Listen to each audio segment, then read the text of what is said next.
പൂരം അലങ്കോലപ്പെടുത്താൻ ശ്രമമുണ്ടായെന്ന് എല്ലാവർക്കും ബോധ്യമുള്ള കാര്യമെന്ന് മുഖ്യമന്ത്രി പിണറായി വിജയൻ. അഴീക്കോടൻ രാഘവൻ അനുസ്മരണ പൊതുയോഗം തൃശൂർ തേക്കിൻകാട് മൈതാനിയിൽ ഉദ്ഘാടനം ചെയ്യുകയായിരുന്നു അദ്ദേഹം. സംഭവവുമായി ബന്ധപ്പെട്ട അന്വേഷണ റിപ്പോർട്ട് ഇന്ന് പരിശോധിക്കും. ചില മാധ്യമങ്ങൾ ചോദ്യങ്ങൾക്കൊപ്പം അവരുടെ ആഗ്രഹപ്രകാരമുള്ള കാര്യങ്ങൾ എഴുതി വയ്ക്കുകയാണെന്നും മുഖ്യമന്ത്രി പറഞ്ഞു. എന്താണ് സംഭവിച്ചത് എന്ന് അന്വേഷിക്കാൻ സർക്കാർ ചുമതലപ്പെട്ടു.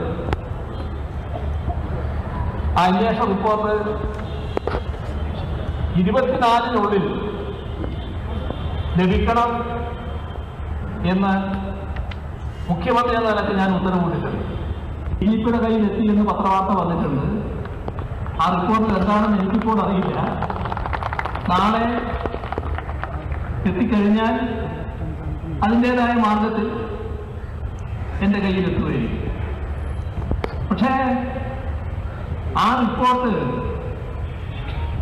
ഇന്നതൊക്കെയാണ് പറഞ്ഞിട്ടുള്ളത് എന്ന് പറഞ്ഞുകൊണ്ട് നമ്മുടെ ചില വലതുപക്ഷ മാധ്യമങ്ങൾ വലിയ തോതിൽ ഇപ്പോഴേ പ്രചരണം ആരംഭിച്ചിരിക്കുന്നു. രമ്യസമ്യമില്ല, മഹാസൗധമില്ല,